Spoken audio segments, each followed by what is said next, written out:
Bonjour, dans cette vidéo nous allons voir le cas de figure où les lentilles de protection sur nos torches sont défectueuses. Donc vous avez une torche qui va se présenter comme ceci. À l'avant vous aurez le tiroir pour les lentilles de protection, ici le tiroir pour les lentilles de focus, ici le cache pour le moteur avec les lentilles de réflexion et en bas vous aurez les lentilles de collimation. Nous allons voir dans cette vidéo la lentille de protection. Dans le cas de figure où votre lentille est défectueuse, vous le verrez, je mettrai des illustrations sur la vidéo que vous verrez apparaître. Donc on le voit de suite, l'aspect de la soudure et le bruit de la soudure est différent de la normale. Donc vous dévissez tout simplement ces deux petites vis, voilà, vous tirez le tiroir, vous vous retrouvez face à ceci, vous faites un quart de tour avec la bague, tout simplement. Là, vous aurez la lentille. Donc, celle-ci, elle est défectueuse. On peut la toucher avec les doigts. Parce que celle-là, elle est morte, on va la jeter. Vous allez pouvoir voir. Elle a un impact. Donc, on voit bien que celle-là, elle a pris un impact, probablement une étincelle qui est rentrée. On voit mes traces de doigts aussi dessus, soit dit en passant. Donc, celle-là, elle est plus bonne. On peut la jeter. On prend une lentille neuve. Comme ceci.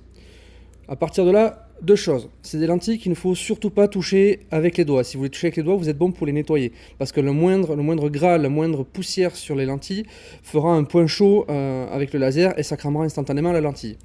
Donc deux cas de figure. Soit vous mettez des gants en latex, ou alors des gants de doigts spécialement pour les manipuler. Soit si vous êtes avec des mains qui sont propres parce que vous n'êtes pas dans l'atelier et que vous pouvez les manipuler, la petite astuce est donc, on va ouvrir d'abord le sachet. Voilà, la petite astuce est de les prendre vraiment sur le côté, comme ceci. Là, on voit bien que la lentille est nickel. Donc, on reprend son tiroir, on vient poser délicatement la lentille au milieu, on reprend le support, on refait un petit quart de tour pour coincer la lentille. On voit bien que sur les ergots, ils sont re-rentrés.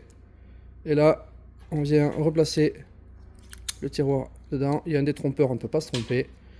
Et la lentille est changée. Cette lentille-là, petite précision, n'a pas de sens. Vous pouvez la mettre dans un sens comme dans l'autre. Voilà, là vous pouvez retourner. Pourquoi est-ce que l'on a des lentilles de protection qui vont être cramées, essentiellement? Plusieurs cas de figure. La première chose, lorsque vous avez une lentille qui est cramée, vous vérifiez votre gaz.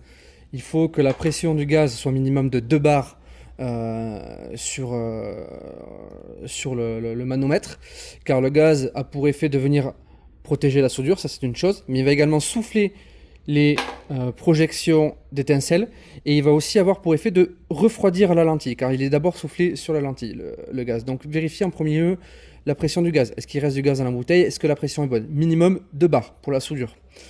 Ensuite, une fois que ça c'est fait, ça peut être dû à plusieurs choses. Soit vous avez une poussière qui est venue se mettre dessus, auquel cas vous avez une surchauffe de la lentille et vous l'avez cramée. Soit vous avez un retour d'étincelle qui a eu lieu, qui est rentré dedans, qui est venu cramer la lentille de protection, parce que c'est son job de protéger le retour d'étincelle.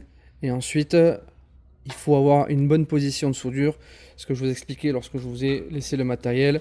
L'angle à 45 degrés, si jamais vous soudez par-dessous, évidemment, ne soudez pas à la verticale comme ceci, toujours l'angle également à 45 degrés, parce que si vous soudez à la verticale, vous serez plus sujet à avoir des étincelles qui rentrent à l'intérieur, alors que si vous êtes vraiment à 45, les étincelles auront tendance à venir ressortir.